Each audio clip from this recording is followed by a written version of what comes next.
Hello, dear students, friends. You are welcome again to the series of Carvalho. We are heading towards the chapter number 2. As you can see on your screen, it is chapter number 2. And let me recap what has happened in the chapter number 1. Our unnamed narrator has gone to Mudigiri Bee Society and bought some honey, and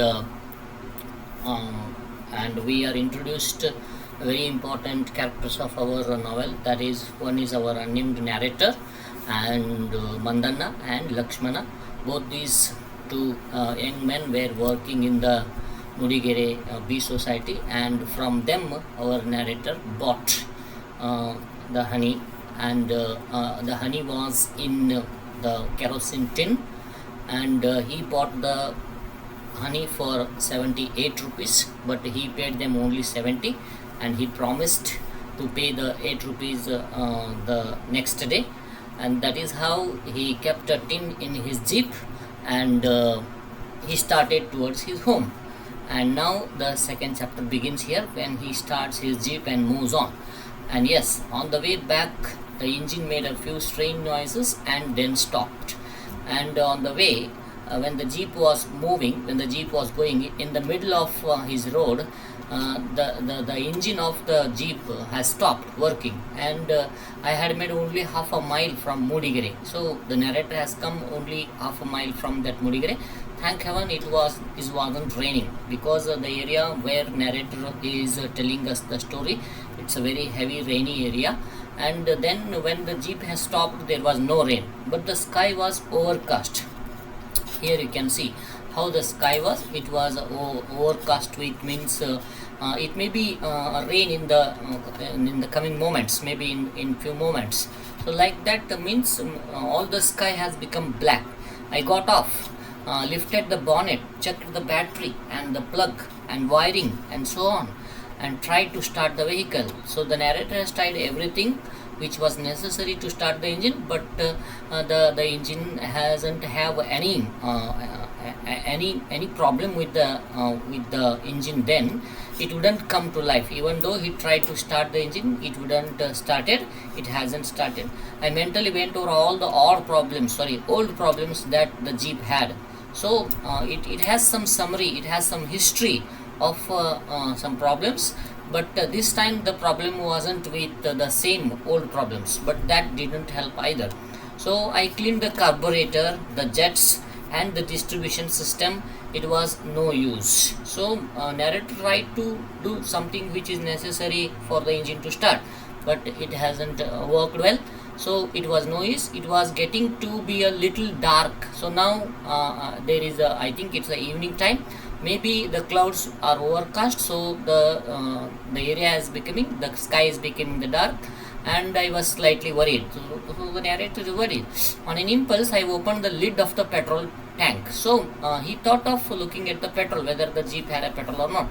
So sorry to tell that in those days, even the jeep had no any showing like things that whether the vehicle has a petrol or not. So ಹಿಂದಿನಲ್ಲಿ petrol ಇದೆಯೋ ಇಲ್ವೋ ಅಂತ ತೋರಿಸುವಂಥ dashboard ಜೀಪ್ಸ್ಗೆ ಇರಲಿಲ್ಲ. ಈ ದಿನಗಳಲ್ಲಿ ಎಲ್ಲ ವೆಹಿಕಲ್ಸ್ಗಿದೆ.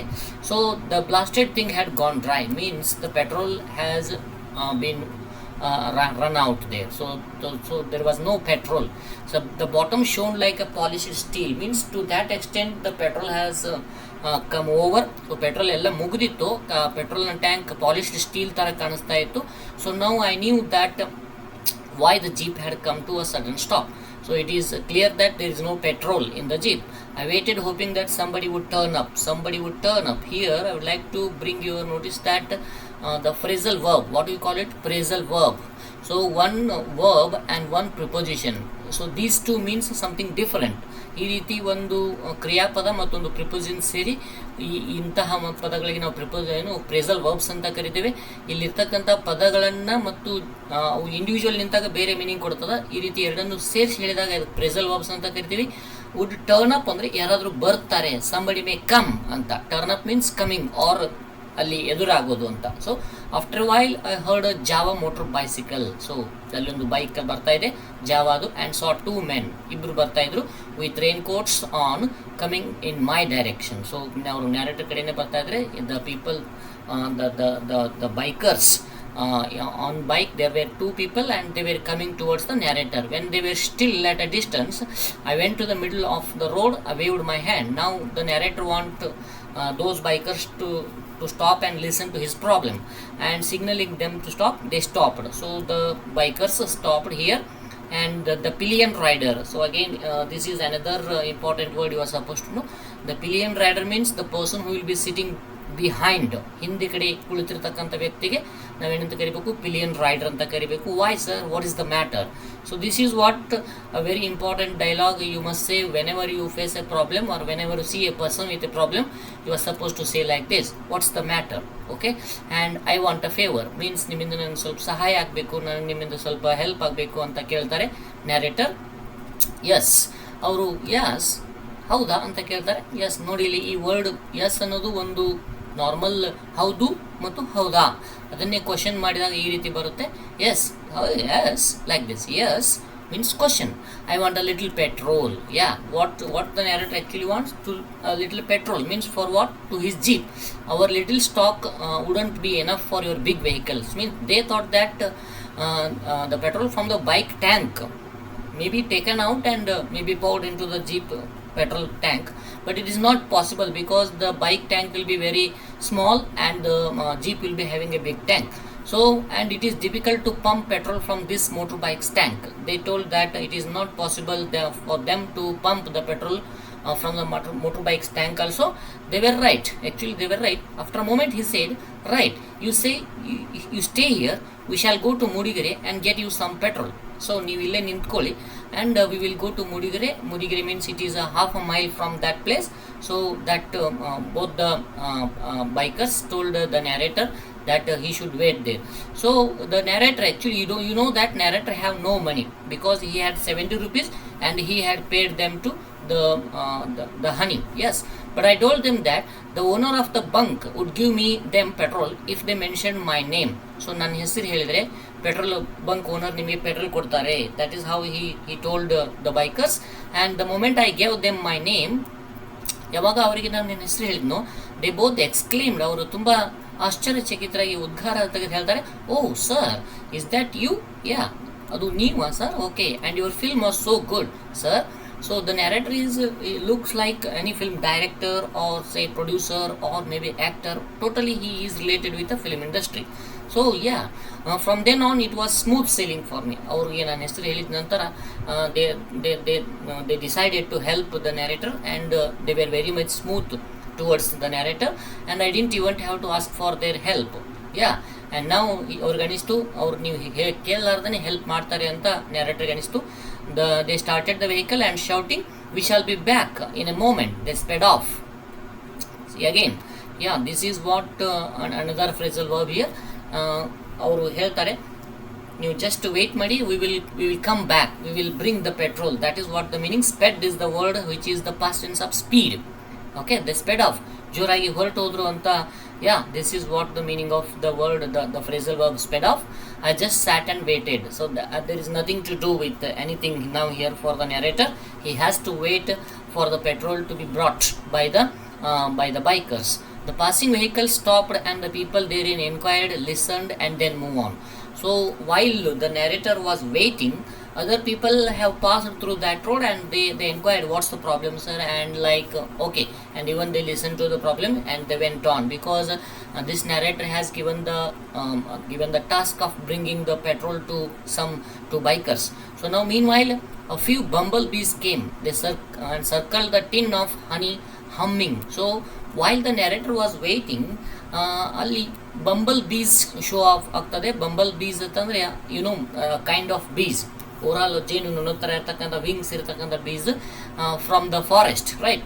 Circle the tin, they circle the tin, ಟಿನ್ನನ್ನು ಸುತ್ತುವರಿತವೆ. Why? Because we know that there is a honey in that, right. Since the sides of my jeep were open and only top was covered. Jeep, you can imagine, like all the doors are open means there will be there were not, I must say that there were not doors then ಆ ದಿನಗಳಲ್ಲಿ ಜಿಪ್ಸ್ಗೆ doors ಇರಲಿಲ್ಲ, open ಇರ್ತದೆ, open jeep ಅಂತ ತಿಳ್ಕೋಬೇಕು. I guessed they had been drawn by the smell and so kept quiet. So ಏನು honey ಇತ್ತಲ್ಲ ಅದರದ ಒಂದು ಸ್ಮೆಲ್ಲಿಂದ ಅಲ್ಲಿರ್ತಕ್ಕಂಥ ಎಲ್ಲ ಬೀಸ್ ಬರ್ತಾ ಇದ್ದೇವೆ ಅಂತ ಗೊತ್ತಾಗಿ ಸುಮ್ಮನೆ ಕುಳಿತುಕೊಳ್ತಾರೆ. After while they flew away. ಒಂದಿಷ್ಟು ಆ ಕಡೆ ಈ ಕಡೆ ಬಂಬಲ್ ಬೀಸ್ ರೌಂಡ್ ಸರ್ಕಲ್ ಮಾಡಿ flew away. Flew is the past tense of I can fly away. They went away. Then a few more came and began going in circles. ಮತ್ತೊಂದಿಷ್ಟು ಬಂದವೆ ಮತ್ತು ಅವು ಸುತ್ತುವರಿತಾವೆ ಆ ಟಿನ್ನನ್ನು. As the entire area was densely covered with huge trees. These bees, I thought, must have their hive somewhere nearby. ಜೇನುಗೂಡು, hive is a place where bees live. So ಆ ಜೇನುಗೂಡು ಇರ್ಬೋದು. ಇಲ್ಲಿ ಸಿಕ್ಕಾಪಟ್ಟೆ ಹ್ಯೂಜ್ ಟ್ರೀಸ್ ಇದೆ because of the forest densely covered. Densely ಅಂದರೆ ತುಂಬ ಥಿಕ್ಕಾಗಿ ಕವರ್ ಆಗಿರ್ತಕ್ಕಂಥ trees, that is a forest area. In a few minutes some 10 or more join the rest. ಅಲ್ಲಿ ಬಂದಿರತಕ್ಕಂಥ ಉಳಿದ ಜೇನುಗಳಿಗೆ ಇವು ಉಳಿದ ಮತ್ತೆ ಬೇರೆ ಜೇನುಗಳು ಜಾಯಿನ್ ಆಗ್ತವೆ. And looking at these bees I became slightly ಅಲಾರಾಮ್ಡ್.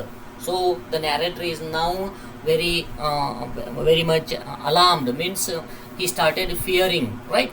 So slightly fear ಆಗ್ತದೆ ಇವರಿಗೆ. I wanted to get out of the place soon, anxiously waited for the young men to return.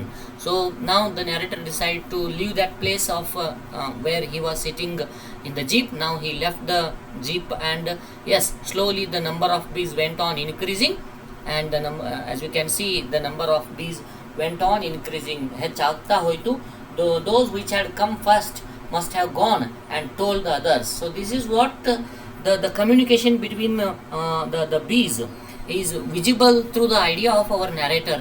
ಏನು ಹೇಳ್ತಾ ಇದ್ದಾರೆ ಅಂತಂದರೆ, ಅವು ಮೊದಲು ಬಂದಿರತಕ್ಕಂಥ ಬೀಸ್ ಹೋಗಿ ಮತ್ತು ಉಳಿದಂಥ ಬೀಸ್ಗಳಿಗೆ ಹೇಳಿದವು ಅಂತ. Okay, that might be there, that there will be communication in between the animals as well as insects, you know that. Yes, anyway their strength had more than doubled by now. ಈಗ ಇಷ್ಟೊತ್ತಿಗೆ ಏನಾಯ್ತಂದರೆ ಅವರ ಒಂದು strength, ಅವರ ಒಂದು number ಹೆಚ್ಚಾಯಿತು, double ಆಯಿತು. Some try to break through the transparent windscreen. Windscreen means the glass in front, ಏನು ಮುಂದೆ ಇರ್ತದಲ್ಲ ಜೀಪ್ಗೆ, ಅದಕ್ಕೆ ವಿಂಡ್ ಸ್ಕ್ರೀನ್ ಅಂತ ಕರಿಬೇಕು. ಅಲ್ಲಿ transparent windscreen through break ಮಾಡಲಿಕ್ಕೆ ಟ್ರೈ ಮಾಡಿದ್ರು. Means they tried to come in through that windscreen and they couldn't. When they couldn't, danced around hissing in anger. So ಯಾವಾಗ ಅವು ಜೀಪ್ ಗ್ಲಾಸಿಂದ ಒಳಗೆ ಬರಲಿಕ್ಕೆ ಆಗಂಗಿಲ್ಲ, ಅವುಗಳಿಗೆ ತುಂಬ ಏನು ಅವರಿಗೆ ತುಂಬ ಆ್ಯಂಗ್ರಿ ಆಗ್ತವೆ ಜೇನು ಹುಳುಗಳು ಅಂತ ನೋಡಿ. This is what actually we call it a craftsmanship, right?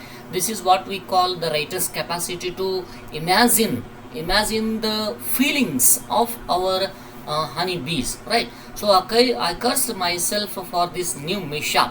So ಈ ಹೊಸದಾಗಿರ್ತಕ್ಕಂಥ ತೊಂದರೆಗೆ ನನ್ನನ್ನು ನಾನೇ, oh my God, I must not have done like this ಅಂತ ಅವನಿಗೆ ಅವರು ಶಾಪ ಹಾಕೋತಾರೆ. Got off the jeep. Got off means ಕೆಳಗಿಳಿಯೋದು, getting down. So jeep and went and stood under a tree like a refugee. ಅಲ್ಲಿ ಒಂದು ಏನಂತಂದರೆ, ಒಂದು ದೇಶದಿಂದ ಇನ್ನೊಂದು ದೇಶಕ್ಕೆ ಹೋಗ್ತಕ್ಕಂಥ ರೆಫ್ಯೂಜೀಸ್ ಇರ್ತಾರಲ್ಲ, ಅಂದರೆ ಎಲ್ಲ ಕಳ್ಕೊಂಡಿರ್ತಕ್ಕಂಥ ಜನ, ಆ ಥರ ಏನೂ ಇರಲಾರ್ದೆ ಬೇರೆ ದೇಶಕ್ಕೆ, ಬೇರೆ ಬೇರೆ ಏರಿಯಾಕ್ಕೆ, ಬೇರೆ ಸ್ಥಳಕ್ಕೆ ಹೋಗ್ತಾ ಇರ್ತಕ್ಕಂಥ ರೆಫ್ಯೂಜಿ ಥರ ಒಂದು ಟ್ರೀ ಕೆಳಗಡೆ, ಟ್ರೀ ಅಂದರೆ ಗಿಡ ಮರದ ಕೆಳಗಡೆ ಹೋಗಿ ನಿಂತ್ಕೊಳ್ತಾರೆ. Around my jeep hundreds of bees were circling, humming and hissing. So ಇವರ ಜೀಪ್ ಸುತ್ತಲೂ ನೂರಾರು ಜೇನುಹುಳುಗಳು ಸೌಂಡ್ ಮಾಡೋದಕ್ಕೆ ನಾವು ಹಮ್ಮಿಂಗ್ ಅಂತ ಕರಿಬೇಕು, ಅದೇ ರೀತಿ ಹಿಸ್ಸಿಂಗ್ ಅಂತಲೂ ಹೇಳ್ಬೋದು, ಅಲ್ಲಿ ಸುತ್ತುವರಿತವೆ, ಮುತ್ತುತ್ತವೆ ಅಂತ ಜೀಪನ್ನು. So the meaning of that, when the young men saw me, so the people who went to bring the petrol, and when they saw our narrator under the tree, and they asked, they were surprised and asked me why I was there. They asked, why are you here sir, like that. And I explained, explain ಮಾಡಿಬಿಡ್ತಾರೆ narrator ಎಲ್ಲ. One of them said, how could you be afraid of bees sir? So it is not such silly task, but the person who is very much eager ಭಾಳ, ಅವರು ಏನು ನೀವು ಯಾಕೆ ಹೆದರ್ತೀರಿ ಅಂತ ನಾನಿದ್ದೇನೆ, ನೋಡ್ಕೊತೇನೆ ಅನ್ನೋ ರೀತಿಯಲ್ಲಿ ಹೇಳ್ತಾರೆ. What can they do, what can they means the bees, ಅವೇನು ಮಾಡ್ತವೆ, ಅದ್ಯಾಕೆ ಹೆದರ್ತೀರ ಅಂತ. And boldly move towards the jeep with the petrol can in his hand. So petrol tank ತೊಗೊಂಡು ಜೀಪ್ ಕಡೆ ಹೋಗ್ತಾನೆ, ಒಬ್ಬ ಅದರಲ್ಲಿ ವಿ ಫಾಲೋಡ್, ಉಳಿದಿಬ್ಬರು ಅವ್ರ ಜೊತೆ ಹೋಗ್ತಾರೆ. When he near the jeep and he try to shoo off the bees. Bees ಏನು ಮಾಡ್ತಾನೆ ಈ ರೀತಿ ಶೋ ಆಫ್ ಮೀನ್ಸ್ ಹೊಡೆದಾಕಕ್ಕೆ ಓಡಿಸ್ಲಿಕ್ಕೆ ಟ್ರೈ ಮಾಡ್ತಾನೆ as if they were so many midges or sand flies. ಅಲ್ಲಿ ಬಹಳಷ್ಟು ಒಂಥರ small or minute winged fly, ಇದೊಂಥರ ಸಿಂಪಲ್ ಆಗಿರೋ ಮನೆಯಲ್ಲಿರ್ತಕ್ಕಂಥ ನೊಣದ ಥರ ಅವುಗಳನ್ನ ಟ್ರೀಟ್ ಮಾಡ್ತಾನೆ. He tried but he swapped one dead with palm of his hand. ಒಂದು ಜೇನು ನೊಣವನ್ನು ಈ ರೀತಿ ಹೊಡೆದು ಹಾಕ್ತಾನೆ ತನ್ನ ಪಾಮಿಂದ. And even before we could know what was happening he had dropped the petrol can to the ground and started running back, hollering in pain. So hollering ಅಂದ್ರೆ give a loud shout or cry. ಓ ಅಂತ loud shout ಮಾಡ್ತಾ ವಾಪಸ್ ಬರ್ತಾನೆ petrol can ಅನ್ನು ತನ್ನ ಕೈಯಿಂದ drop ಮಾಡಿ. They had stung him on his nose and cheeks. Stung is the past tense of sting. Sting ಅಂದರೆ ವಿಶೇಷವಾಗಿ ಏನು ಇನ್ಸೆಕ್ಟ್ಸ್ ನಿಮ್ಮನ್ನ ಈ ರೀತಿ ಕಚ್ತವೆ ಅದಕ್ಕೆ ಸ್ಟಂಗ್ ಅಂತ ಹೇಳಬೇಕು, ಸ್ಟಿಂಗ್ ಅಂತ ಹೇಳಬೇಕು. Actually the past tense is stun, so past participle is also stun. Him on his nose and cheeks. ಎಲ್ಲೆಲ್ಲಿ ಕಚ್ಚಿದ್ವು ಅವನಿಗೆ? ನೋಸ್ ಆ್ಯಂಡ್ ಚೀಕ್ಸ್ ಅಲ್ಲಿ ಕಚ್ಚಿದ್ವಿ. We ran as fast as our legs could carry us. ಎಷ್ಟು ಸಾಧ್ಯವೋ ಅಷ್ಟು ನಾವು ಅವನ ಹತ್ರ ಓಡಿ ಹೋದ್ವಿ. The other side you shouldn't have swung your hands so. ನೀವು ಆ ಥರ ನಿಮ್ಮ ಕೈಯನ್ನು ಈ ರೀತಿ ಸ್ವಿಂಗ್ ಮಾಡಬಾರ್ದಿತ್ತು ಅಂತ ಒಬ್ಬ ಹೇಳ್ತಾನೆ ಅವನಿಗೆ. You know but they were winging right in to my eyes, he said. Winging means travelling in a circle with wings. ಸರಿಯಾಗಿ ಕಣ್ಣು ಮುಂದೆ ನಾವು ಜೋರಾಗಿ ಸೌಂಡ್ ಮಾಡ್ತಿದ್ದು ಅಂತ ಓಡಾಡ್ತಿದ್ದು ಅಂತ ಹೇಳ್ತಾನೆ. And all three of us stood under the tree and wondered what we could do but saw no way out. So now it is not possible for all the three means narrator and two bikers. It is not possible for them to do anything because it is not such easy to show off the bees. So you know ಜೇನು ನೊಣವನ್ನು ಓಡಿಸೋದು ಅಷ್ಟು easy ಅಲ್ಲ.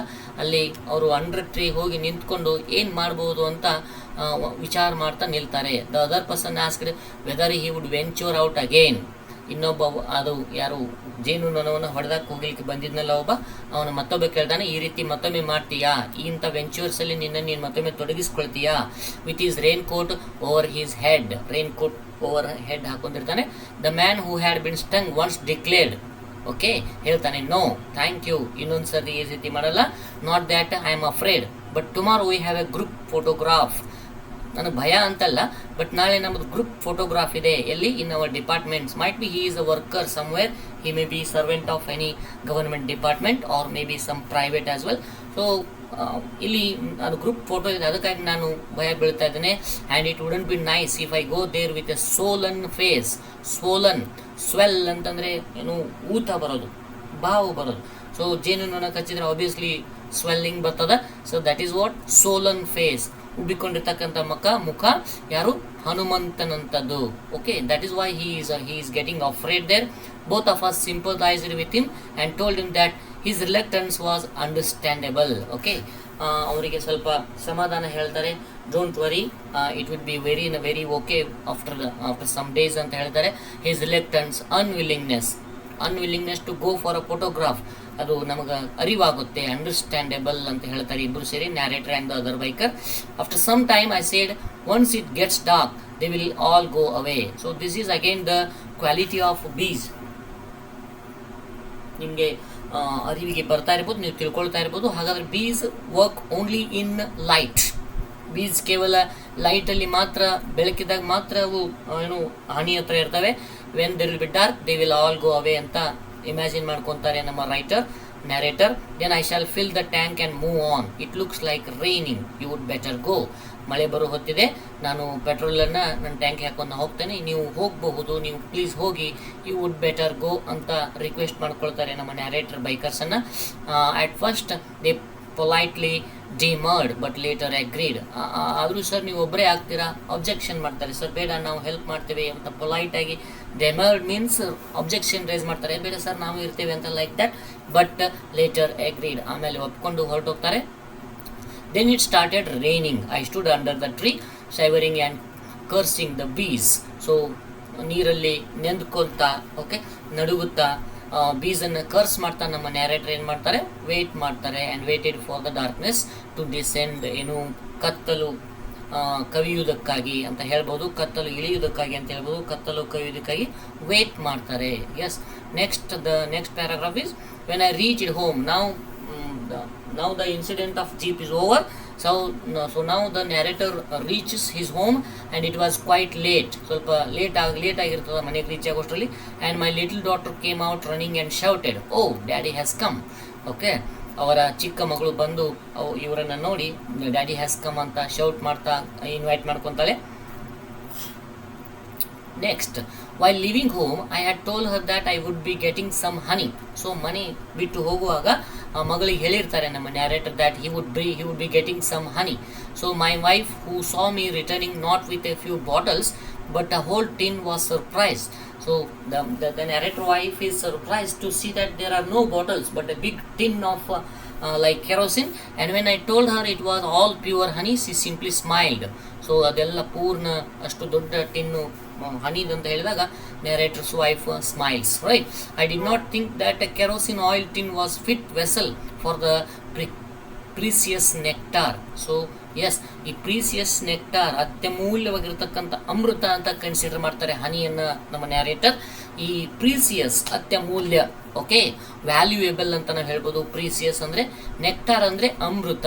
Okay, the very wonderful thing which we call it very valuable, very much precious. ಈ ಒಂದು kerosene tin ಅದಕ್ಕೆ suit ಆಗ್ತಲ್ಲ, ಆಗಬಾರ್ದು, suit ಆಗಲ್ಲ ಅಂತ ಥಿಂಕ್ ಮಾಡ್ತಿದ್ದಾರೆ. I was also curious to see with my own eyes the wealth I had brought home. ನನ್ನ ಮನೆಗೆ ತಂದಿರ್ತಕ್ಕಂಥ ಸಂಪತ್ತು ಅಂತ ನ್ಯಾರೇಟರ್ ಕನ್ಸಿಡರ್ ಮಾಡ್ತಾರೆ. So he wanted to see what that kind of the honey is like that. So our narrator calls someone. Here is another character is introduced, that is Para. So hey Para, I shouted.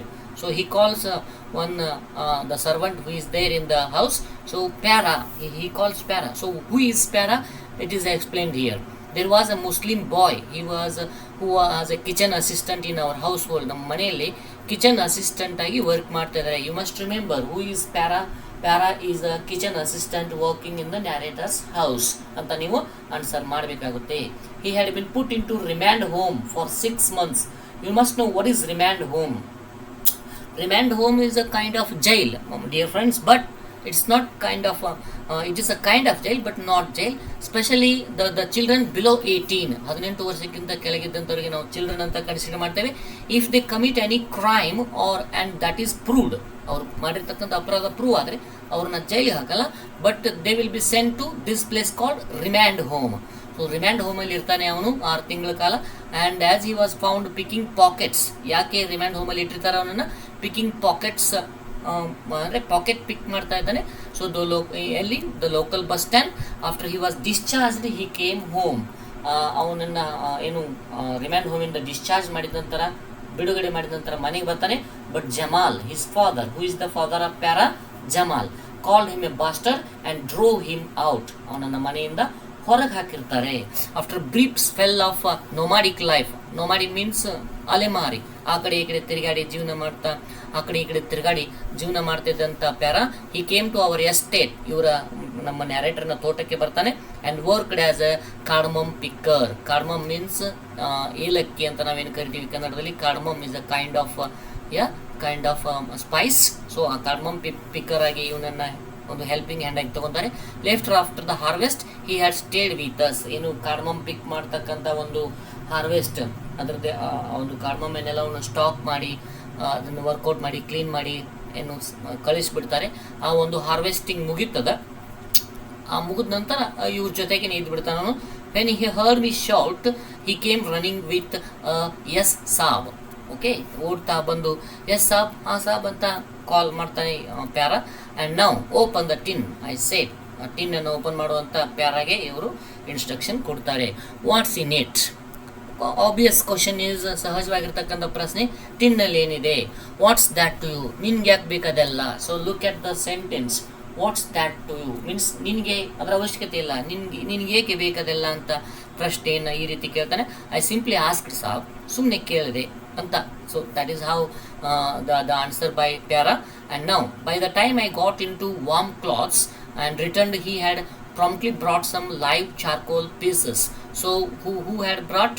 Pyara had brought. Okay, Pyara ಏನಾಗಿರ್ತಾನೆ, ಇವರು ನಮ್ಮ narrator ತೊಯ್ದೆಲ್ಲ ಬಟ್ಟೆಯನ್ನು change ಮಾಡಿ warm ಕ್ಲಾತ್ಸಲ್ಲಿ ಬರುವಷ್ಟೊತ್ತಿಗೆ ಒಂದು charcoal pieces ತರ್ತಾನೆ. What is charcoal pieces? porous black solid. I mean, you will not be able to understand what is that porous black solid. ಇದ್ದಿಲು ಅಂತ ನಾವು ಕರಿತೇವಲ್ಲ, ಅದನ್ನು ಚಾರ್ಕೋಲ್ ಅಂತ ಕರೀತಾರೆ ಇಂಗ್ಲೀಷ್ನಲ್ಲಿ, ರೈಟ್? ಸೊ ಇದ್ದಿಲು ತಂದಿರ್ತಾನೆ, may be to heat it. Placed them on the soldered lid and open the tin. ಟಿನ್ನನ್ನು ಓಪನ್ ಮಾಡ್ತಾನೆ, ಅಲ್ಲಿ ಸ್ವಲ್ಪ ಹೀಟ್ ಮಾಡಿದಾದ ನಂತರ, and now look in and tell me what it is. So now the narrator says, the narrator orders, the narrator convinces the para to open the lid and tell me what in that tin ಒಳಗಡೆ ಏನಿದೆ ಅಂತ ಕೇಳ್ತಾರೆ. He bent over, sniffed and non-committently said, can't say saab, clearly, not clearly. ಈ ರೀತಿ ಸ್ನಿಪ್ ಮಾಡಿ try ಮಾಡ್ತಾನೆ what is in it ಅಂತ. ಸರಿಯಾಗಿ ಸ್ಮೆಲ್ ಬರೋಂಗಿಲ್ಲ, ಹಾಗಾಗಿ ಕಾಂಟ್ ಸೇ ಸಾಬ್, ಏನು ಅರ್ಥ ಆಗ್ತಿಲ್ಲ, ಯಾವುದು ಸಾಧ್ಯ ಇಲ್ಲ ಇದೇನಿದೆ ಅಂತ ಹೇಳಲಿಕ್ಕೆ ಅಂತ ಹೇಳ್ತಾನೆ para. Look again and tell ಮಿ, ಇನ್ನೊಮ್ಮೆ ನೋಡು. ಯಾ, but he shut his right eye and peering in with the left said, looks like coconut oil. So first it looked like coconut oil because it was white. You must remember that is the honey from Gutti. It's a little bit bright ಅಂತ ಅಲ್ಲಿ ನಮ್ಮ ಮಂದನ್ನ ಹೇಳಿದ್ರು. ಹಾಗಾಗಿ ಒಂದು ತನ್ನ right ಐನ close ಮಾಡಿ left ಐಯಿಂದ ನೋಡ್ತಾನೆ ಒಳಗಡೆ. ಹಾಗಾಗಿ ನೋಡಿ ಏನು ಹೇಳ್ತಾನೆ, ದಟ್ ಈಸ್ ಕೋಕೋನಟ್ ಆಯಿಲ್ ಅಂತ ಹೇಳ್ತಾರೆ. ಎಸ್, ಇದು ಹೇಳಿದ ತಕ್ಷಣ do you think narrator will be happy? No, I felt irritated. Narrator feels irritated. He brought honey, but this person is telling that it's a coconut oil. Looks like you need a sound whipping. ನಿನಗೆ ಸರಿಯಾಗಿ ಹೊಡಿಬೇಕು ಅಂತ. whipping ಅಂದರೆ ಹೊಡೆಯೋದು, right? sound whipping. Can't you see the difference between honey and coconut oil? ಯಾ, ಹನಿ ಮತ್ತು coconut oil difference ಗೊತ್ತಾಗಲ್ಲ ನಿನಗೆ ಅಂತ ನ್ಯಾರೇಟರ್ ಸೌಂಡ್ ಮಾಡ್ತಾರೆ, ಆವಾಜ್ ಹಾಕ್ತಾರೆ. ಬಟ್ ಸಾಬ್, it does look like coconut oil. Sir, ಇದು ಕೋಕೋನಟ್ ಆಯಿಲ್ ಥರನೇ ಕಾಣಿಸ್ತಾ ಇದೆ ಅಂತ ನಮ್ಮ ಪ್ಯಾರಾ ಅವರಿಗೆ ಹೇಳ್ತಾನೆ. Yes, my wife brought a bowl. ಒಂದು ಬೌಲನ್ನು ತರ್ತಾರೆ. So that bowl like, and they want to strain it. Okay, they want to drop that honey in to that ಬೌಲಲ್ಲಿ ಹನಿಯನ್ನು ಹಾಕಬೇಕು ಅಂತ ಬೌಲ್ ತರ್ತಾರೆ ನ್ಯಾರೇಟರ್ನ wife. Straining my muscles, I lifted the heavy tin and ಪೌರ್ಡ್ some in to it. So narrator ಆ ಟಿನ್ನನ್ನು straining with a heavy hand, he tried to put the honey into that bowl, but since the bowl was too near the tin, nothing could be seen.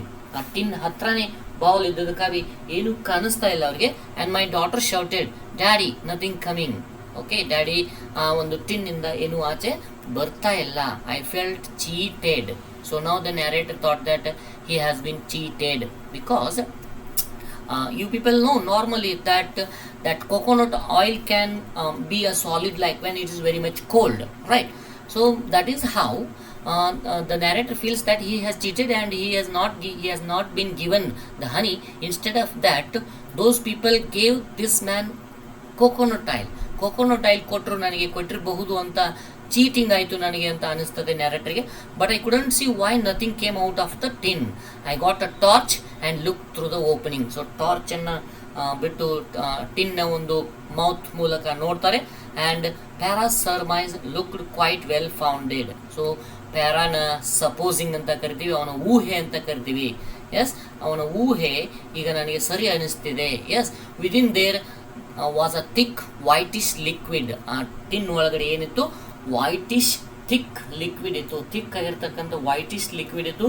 Very much like coconut oil ಥರನೇ ಇತ್ತು. And Para as if reading my worried face. Okay, ನೋಡ್ತಿದ್ದಂಗೆ ಅವರ ಮುಖ ನೋಡ್ತಿದ್ದಂಗೆ ಮುಖದ ಮೇಲೆ ಭಾವನೆಯನ್ನು ಅರ್ಥೈಸಿಕೊಂಡು ಪ್ಯಾರಾ ಹೇಳ್ತಾನೆ, see you are shouting at me for nothing. ಏನೂ ಇರಲಾರ್ದೆ ಸುಮ್ಮನೆ ನನ್ನ ಮೇಲೆ ನೀವು ಶೌಟ್ ಮಾಡ್ತಿದ್ರಿ. I took a thin stick and dipped it into the liquid and pulled it out. ಒಂದು ತಿನ್ನಾಗಿರ್ತಕ್ಕಂಥ ಒಂದು ಸ್ಟಿಕ್ ಕಟ್ಟಿಗೆಯನ್ನು ತಗೊತಾರೆ, dipped into the tank, into the tin and ವಾಪಸ್ ತೆಗೆದು ನೋಡ್ತಾರೆ. some whitish substance, ಒಂದು ಬಿಳಿದಾಗಿರ್ತಕ್ಕಂಥ ಸಬ್ಸ್ಟೆನ್ಸ್ ಲೈಕ್ ಗ್ಲೂ, ಅಂಟಿನ ಥರ was there on the, ಎಲ್ಲಿತ್ತದು, ಇನ್ಸೈಡ್ ದ ಟಿನ್, ರೈಟ್? ಒಂದು ವೈಟಿಶ್ ಗ್ಲೂ ಥರ ಒಂದು ಸಬ್ಸ್ಟೆನ್ಸ್ ಇತ್ತು, ಒಂದು ವಸ್ತು ಇತ್ತು, ಸ್ಟಿಕ್ಕಿಗೆ ಅಂಟುಕೊಂಡಿದ್ದವ್ರಿಗೆ ಗೊತ್ತಾಯ್ತು. And I put it in to my mouth. So ನಾವು the narrator tries to taste it, the substance which had been brought by the ಸ್ಟಿಕ್ಗೆ ತಗೊಂಡು ಬಂದಿರತಕ್ಕಂಥ ಸಬ್ಸ್ಟೆನ್ಸಸ್ಸನ್ನು ನ್ಯಾರೇಟರ್ ಟೇಸ್ಟ್ ಮಾಡ್ತಾರೆ. It was honey. with the true taste. Taste ಯಾವ ರೀತಿ ಇತ್ತು, honey ಥರನೇ ಇತ್ತು. I asked the other to taste, ಬೇರೆಯವ್ರಿಗೂ ಕೂಡ ಟೇಸ್ಟ್ ಮಾಡ್ಲಿಕ್ಕೆ ಹೇಳ್ತಾರೆ. They all said it tasted like honey, ಅದು ಹನಿ ಥರನೇ ಇದೆ. But I felt a little disappointed, ಈಗ ಸ್ವಲ್ಪ ಅವರಿಗೆ ಡಿಸಪಾಯಿಂಟ್ ಆಗ್ತದೆ. As I was looking forward to seeing a luminous heavy golden textured thick liquid. ನೀವೆಲ್ಲ ಜೇನು ನೋಡಿದ್ದೀರಿ, ಎಸ್, ಜೇನು ಹನಿಯನ್ನು ನೋಡಿದ್ದೀರಿ. ಆ ಜೇನು ಹನಿ ಯಾವ ರೀತಿ ಇರ್ತದೆ ಅಂದರೆ ಇದು ಲೂಮಿನಸ್, ಸ್ವಲ್ಪ ಟ್ರಾನ್ಸ್ಪರೆಂಟ್ ಟೈಪ್ ಆ್ಯಂಡ್ ಸ್ವಲ್ಪ ಹೆವಿ ಇರ್ತದೆ. ಗೋಲ್ಡನ್ ಟೆಕ್ಸ್ಚರ್, ಬಂಗಾರದ ಬಣ್ಣದ್ದಿರುತ್ತದು.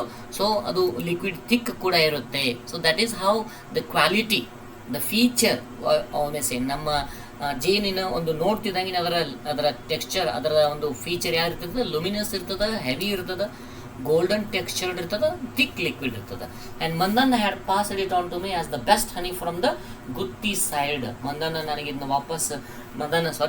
ನನಗಿದನ್ನ ಗುತ್ತಿ ಸೈಡ್ನ ಹನಿ ಅಂತ ಹೇಳಿ ಕೊಟ್ಟಿದ್ದಾರೆ. So while clearing the bill tomorrow I thought I should give him a piece of my mind. So ನನಗೆ ಅನಿಸಿದ್ದನ್ನು ಜೋರಾಗಿ ಅವನಿಗೆ ಹೇಳಬೇಕು ಅಂತ ಡಿಸೈಡ್ ಮಾಡ್ತಾರೆ. ಯಾವಾಗ when our narrator is going to clear the bill, because 8 rupees is still debt there, 8 ರೂಪಾಯಿ ಇನ್ನೂ ಕೊಡಬೇಕಾಗಿದೆ ಅಲ್ಲ. So that is what our narrator thought, assuming it had the same property as coconut oil. Coconut oil ಥರನೇ ಅದರ ಒಂದು ಗುಣವನ್ನು ಹೊಂದಿದೆ ಅಂತ ಅನ್ಕೊಂಡು para said the cold sahib, that is what it has made it hard. Okay, ಸ್ವಲ್ಪ ತಂಪಿರೋದ್ರಿಂದ ಒಂದು ಒಳಗಡೆ ಇರ್ತಕ್ಕಂಥ ಸಬ್ಸ್ಟೆನ್ಸಸ್ಸನ್ನು ಹಾರ್ಡ್ ಮಾಡಿರಬಹುದು ಸಾಬ್ ಅಂತ ನಮ್ಮ ಏನು ಪ್ಯಾರಾ ಅವರು ಅಸ್ಯೂಮ್ ಮಾಡ್ಕೊಂಡು ಹೇಳ್ತಾರೆ. So this is all about our second chapter, dear friends, second part of our novel, that is Carvalho. So we will be looking at the third chapter in the next video, and thank you for listening. Thank you so much.